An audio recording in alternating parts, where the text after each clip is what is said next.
Don't touch me, brother. Nah, they're moving mad. They are moving crazy.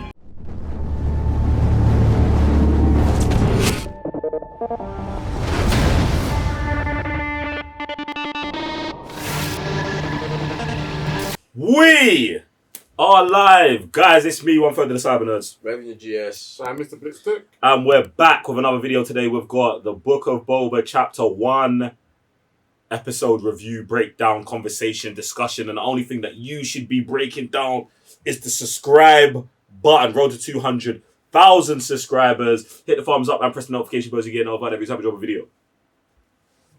Do that. Alright, man. Episode 1 of this series. Bam. Who wants to start? Where do we want to go from here?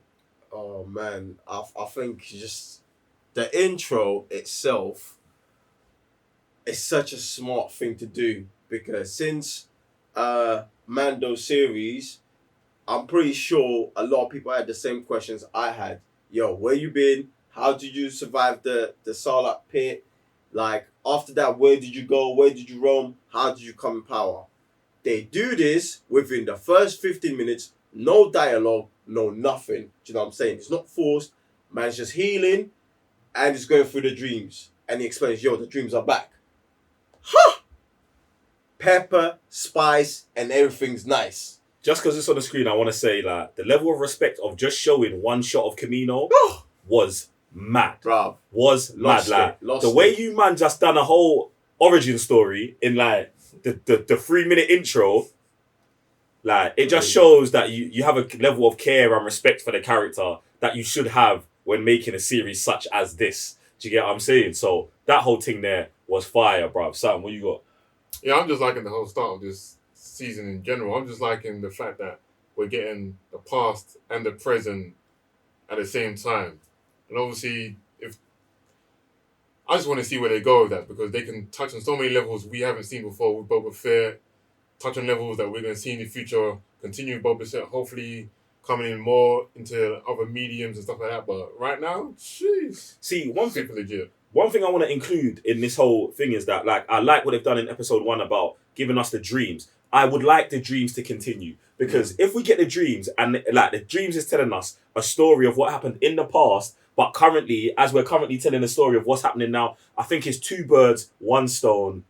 We're finishing it. Now, everyone calm down when I say it's like Arrow, because when we're talking about product, like the final product, they're not close to each other if we're talking about the show. Yeah. But I'm talking about, that was one of the best things about Arrow, was running 2 simultaneous storylines about the same character. One showing him, like, I don't want to say as a finished product, but one seeing him coming out of his journey and one showing him take the journey. I think that is beautiful. And I think in 8 episodes, if they man do that and do it like, they can just boom. That's 16. That's 16 episodes we're getting. That's 16 we're getting. Hear this. It's 2 movies. Okay. 8 episodes. That's 8 hours. Gotcha. Cut that into 4 movies. That's the past and the present. You stick it around the Star Wars movies you've got the full Boba Fett thing, and hopefully we're getting more seasons. I think that's important for them to carry this on, because we have to follow this journey. He goes from a bounty hunter, a foot soldier, just taking orders. Look how he's moving on this episode. I'm not doing what these men were doing. I'm not ruling by fear. I'm not doing, like, he's even, like, he understands the disrespect he's getting and he's not reacting to it. So what's happened, even though we've only had, 6 minutes of footage from the past, okay, we need to know, how do we go from here? Like, how, do you know what I'm saying? Yeah, we need to go through that past, through that journey, to understand exactly who this guy is. Yeah, man. And I think one of the things about this, it just comes in terms of, like, talking about leadership and how, like, if you want to be a leader, like a good one, like, you can't necessarily always just fall into the traditions of the old. Like, you've got to understand, firstly, who you are as an individual. And once you find out who you are as an individual, you know how you can affect things around you, and why certain things that may be tradition or may consistently always happen, you don't want to adhere to. You want to do something else. And you, like, you know what I'm saying? You just want to create your own bubble and that. So I love that. But I also love how Fennec is the link to just, no, this is how we're supposed to do it. And you need that as a right hand.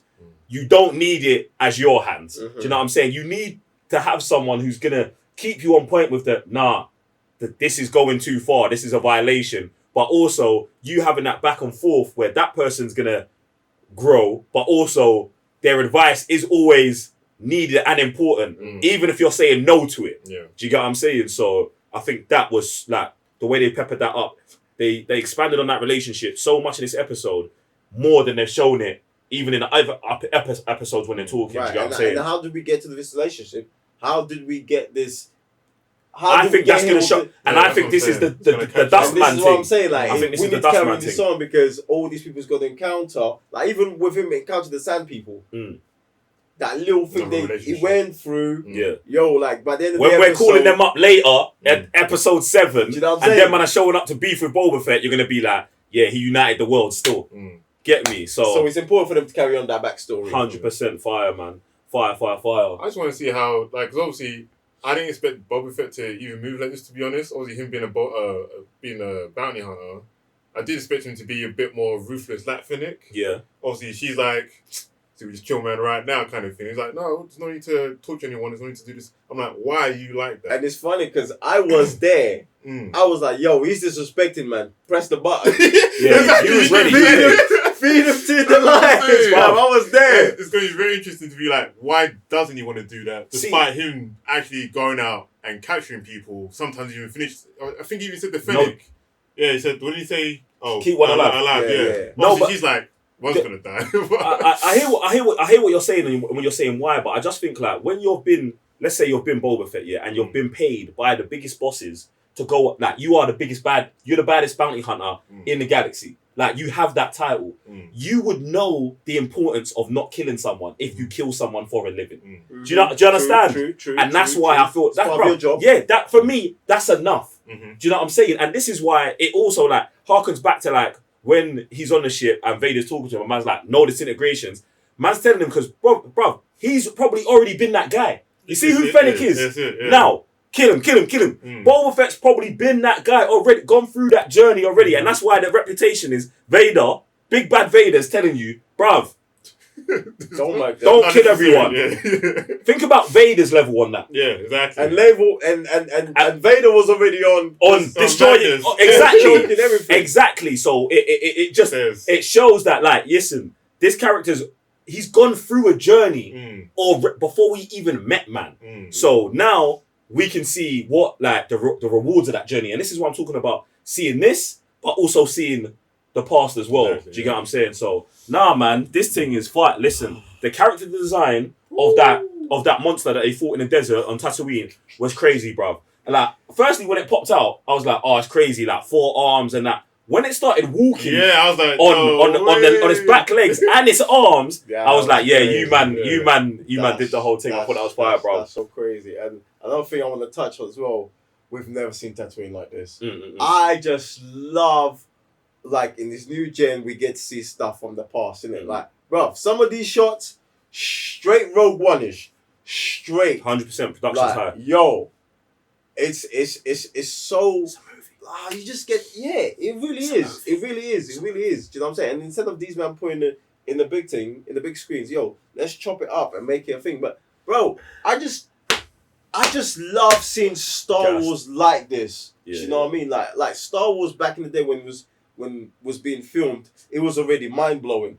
Now we get to use our modern technology to showcase the world even more. Like the massive shots.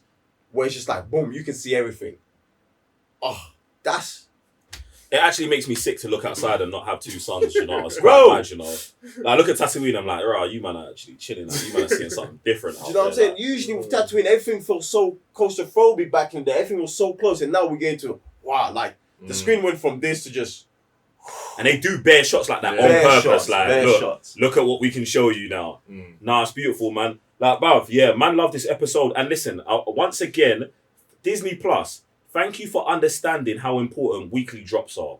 Because I just don't feel like it gets spoken about enough. I never see anyone like thanking anyone for it. Drop your stuff weekly if you care about it and you want it to be a discussion, bruv. I'm telling you, it's just a fire way to be in it. You get me? Just one little thing as well, because I've never seen it since. Well, I've seen it. Like I kind of touched it with the rebels, with Ezra running through the rooftop. Parkour. But having this and ninjas on this thing, whoa. The thing is, yeah, with that, one, I love that you was like, oh, they wearing Beskar on their chest. Yeah. Which I believe they are, because like, think about it, yeah. If you've only got a little bit of credits, yeah, and you're buying Beskar, that's firstly the first place it needs to be. Secondly, I want to see, if they're working for the mayor, I'm with that, but I also want to see like what influences the mayor for his foot soldiers to move like ninjas. Right. Do you get what I'm saying? Because it's the same way Boba Fett is on a Western vibe. Why are them man on that Shaolin monk running, you know, that type of vibe? That's what I want to get to and just see the influences there. And I just love the whole way Boba Fett's moving, bro. Going over to the bar. I was gonna say the whole bar scene. Do you think? Nah. I don't want him to. I don't want him to be treacherous. Okay. I liked that interaction. I thought it was honest and real. And I felt like she understood Wagwan for Boba Fett. Yeah. That's why man gave him the helmets. They came back with the bread. She still rubbed and caressed man's arm like, "Yo, Boba, if you need someone to sleep as well, like this is your place." Like you get me. She understood. I thought that was a clean interaction. Some people will go behind man's back. And this is what I'm saying. And I think even the scene with the two green guards, where it's like. She's like, yo, what have I got to do to use man? And both of them go on a knee. I want the world to be that clear cut for most things here. Like, I want the people who are saying, yes, I'm with you, to be with you. And I want like, we already know the mayor's on crud. So let it be, be obvious about those things. But pepper in. Test man. Yes. Especially as a newcomer in the game. Let us see it coming, bro. Because usually in shows, they'll try and deceive you and hide. Like, why? They're not all every day. Bro, let's just go ahead. Like, bro. This is pretty straightforward. We're dealing with some gangster shit right here. Like, let's just handle it like that. There's a newcomer in the game. I've been here around. Like, I've survived Jabba the Hutt. Who are you? Basically, that's what I say. That's what it is. Do you know what I'm saying? And he's the mayor. So, bro, why am I going to pay you respect? You should be paying me respect. I'm the mayor of the town. And I want that energy from all these people who have chip on their shoulders. I've been here since the Hutts, bro. Who are you? All right, let's test him out.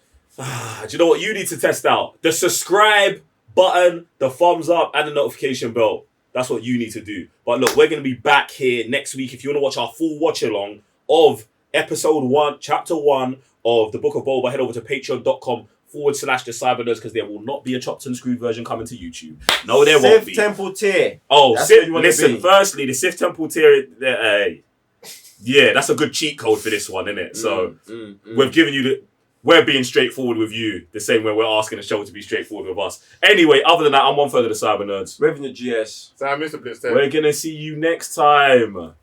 Peace.